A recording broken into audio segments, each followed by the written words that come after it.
This week, we are reading Matthew 11 through 15. I hope that you're joining along with us in this journey of reading the New Testament and Proverbs together this year. It's such a great opportunity for us as a community to stay on the same page and to read together. And so we're reading Matthew 11 through 15 together this week. And I will tell you what, these passages have such incredible truth, like the whole Bible, but it just seems like these 4 chapters are just packed with miracles and parables and stories.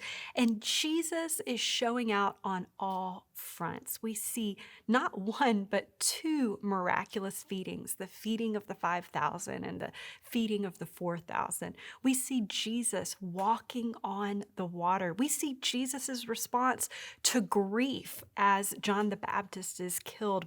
We see him healing people and caring for people and doing all kinds of incredible miracles. And in the midst of it all, the disciples tend to have the same reaction. Whenever they're confronted with the hunger of people, even if it's after Jesus has already miraculously fed so many, they're worried and they're concerned and they're upset. If they see him walking on the water, they're afraid. If they're dealing with the crowds, they're upset, they're bothered. They're having all of these different emotions, just like we do, right? I mean, life gets to us. We have needs, we have concerns, we have fears, we have things that just irritate us and don't sit well. And we can find ourselves coming to God in prayer or coming to Him with our thoughts. And those thoughts are full of emotions that are tumultuous and that set us on a path that maybe isn't focused on Him. But what I love is the way that Jesus deals with His disciples. Every single time, he points them back to himself and he points them back to who he is, what's in their own hand, and his ability to take what they have and make it more than enough. Isn't that just such a wonderful message for us today? In the midst of our fear, in the midst of our uncertainty, in the midst of our difficulty, when we're not sure exactly what's going on, we can choose to take our emotions and we can choose to redirect them and instead focus on Jesus, the one who loves us, who cares for us, who's shown us a better way to live, and who wants to be there with us every step of the journey, to focus us on what we have in our hand. Isn't it very easy to think about what we don't have? Well, I don't have enough for. Well, I don't have the experience of. Well, I don't. And we can focus on what we don't have instead of becoming more and more aware of what we do have in our hands. I can remember early in our journey as a church, when we were still very, very small, a woman came and spoke to me and she said, I just want you to know that every miracle that you need is in this house.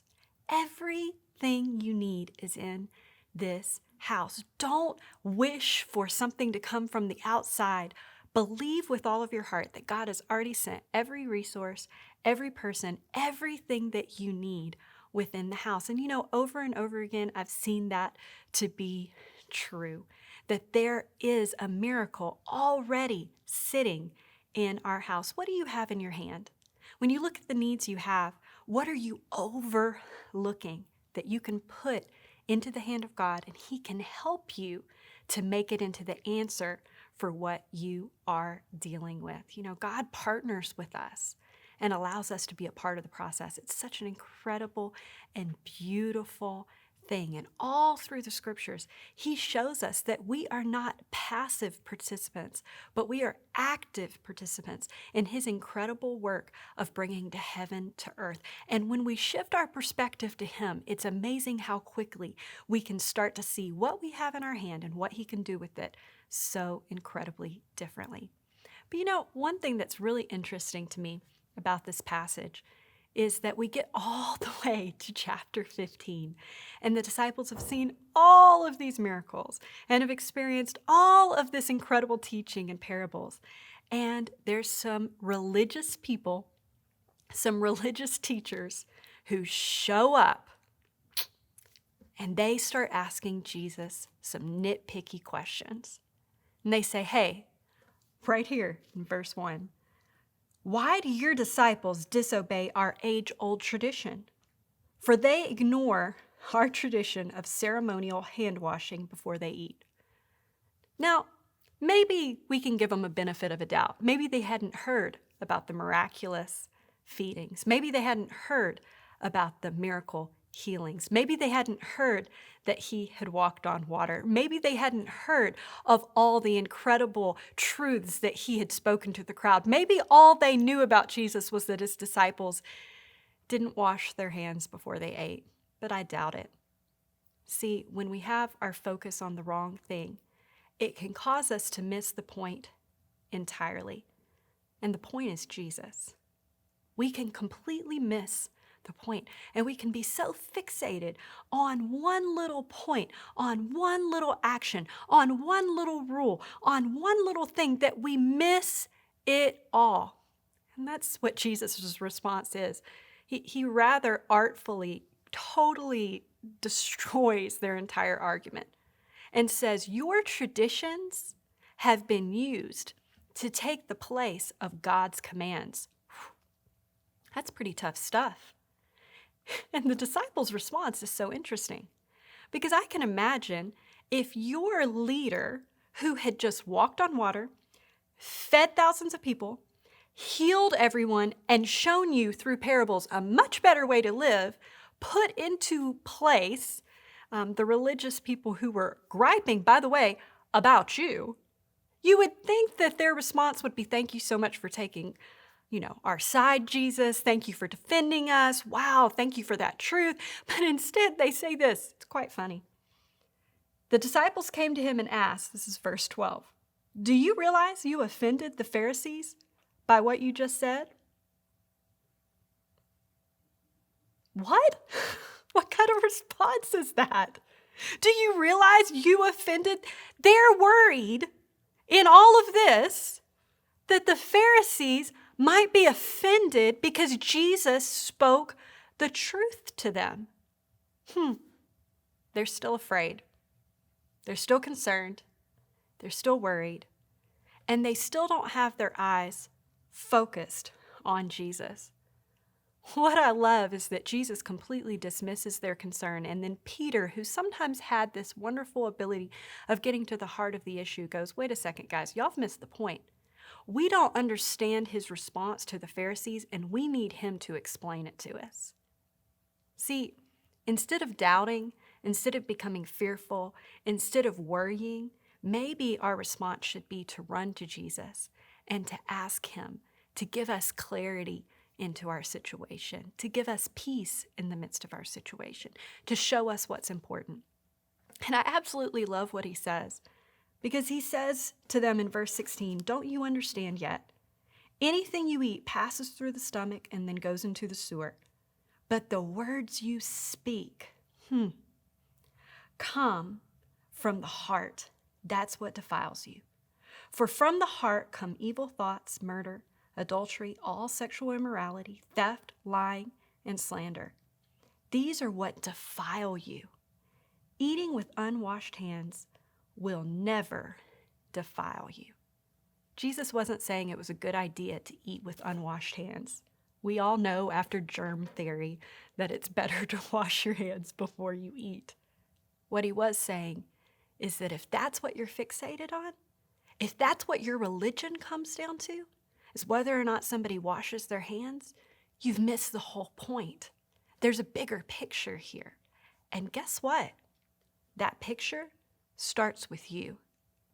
See, I think sometimes we like to nitpick because we want to pick the things that we're good at to pick on about other people so that we feel better about ourselves.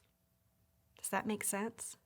We pick the rules that we're really good at following so that we can pick on people who aren't good at following them and show ourselves, we're really good people. Jesus is saying, don't do that. That's just playing a game. And it's not a game that will end up in you winning. Instead, focus on what's coming out of your mouth. You know, in this country, we have freedom of speech. That's a wonderful thing. I thank God for that. I love living in a country where we have the right to say whatever we want to say. But as a Christ follower, that is not a right that I'm going to exercise with impunity.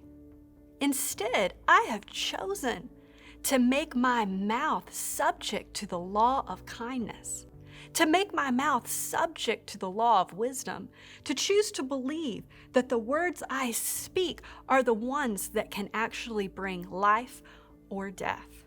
See, there's a big difference between what is permitted and what's beneficial, between what will send you to hell and what will make your life hell. There is a big difference.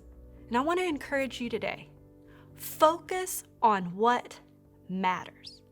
Focus on Jesus. Allow that focus to cause you to see what actually is in your control. Your mouth is in your control. Nobody can cause you to go off. Nobody can cause you to say hurtful things. No one can cause you to say terrible things about yourself.